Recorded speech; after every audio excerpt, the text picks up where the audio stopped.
in the very beginning, when you have just myself and maybe one other person, a regular day is responding to tenant requests, coordinating maintenance, following up on delinquent rents, on the kind of the tenant care side of the business. And then we had new owner leads coming in, so we're going and coordinating, calling, setting up meetings, meeting with owners, talking about what they want out of a property manager and signing up new owners. And then you just have the kind of the corporate side of it, where you're checking the numbers, tracking your bills, paying bills, filing whatever government agency form you have to do. So when it's in the beginning, it's just a mixture of everything you can do for a tenant, from accounting, rent collection, invoice, bills, and then you have the owner side, responding to them, for existing owners, right? Owner statements, all these other owner draws, owner statement reviews, all these other activities, and then you have the business development side. So it's just a whirlwind of stuff that you just have to do because there's no team, right? It's just you carrying it through. And so there's a lot of challenge, I think, for new franchisees or anybody in business, where you're like, well, what do I actually do? Like, how do you prioritize that? And that's for each person, right, to figure out. But I think a lot of people get caught up in just taking care of the existing activities, and they get exhausted from that, and so they give up on the business development side. And that's where the persistence comes in, where you say, hey, I got to take care of these people because that's the best way to market your business. Take care of your existing people, but you got to make time for that.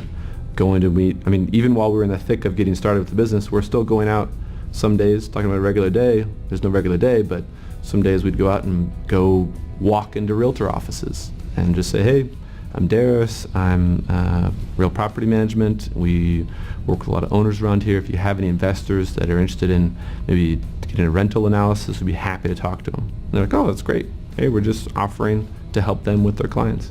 And that's where we got a lot of leads on the business development side.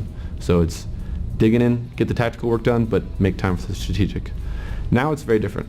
Now I don't currently really interact with tenants or owners. We've got a customer care team that takes care of owner and tenant communication. We've got maintenance, which does what I used to do for calling vendors and following up. We've got an accounting team that is taking care of accounts receivable, accounts payable, owner statements, FTB, all this and whatnot.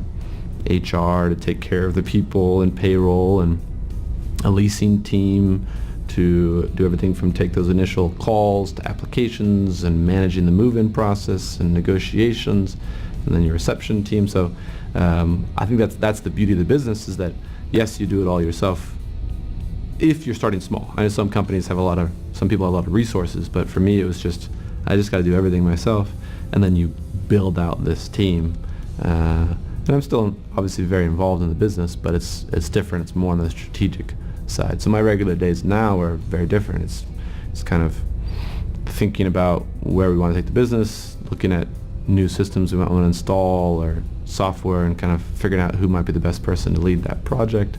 I'm nowhere at like the ultimate executive level yet, where you're just full-time strategic planning, but there's that pathway upward that has worked for me, and I think for a lot of people. But you just have to persist.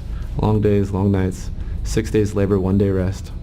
If I can get those three big things done, the team, the systems, and then having this kind of this culture about contribution, then it becomes much more sustainable, self-managing business. Then I'll see, I'll have the 4-hour work week, right? But then what do you do, right? If you look at anybody that has a 4-hour work week, they're still very busy. They find other projects, they find other activities, they open other businesses. So to be determined. Maybe it'll be a SpaceX mission to Mars, we'll find out.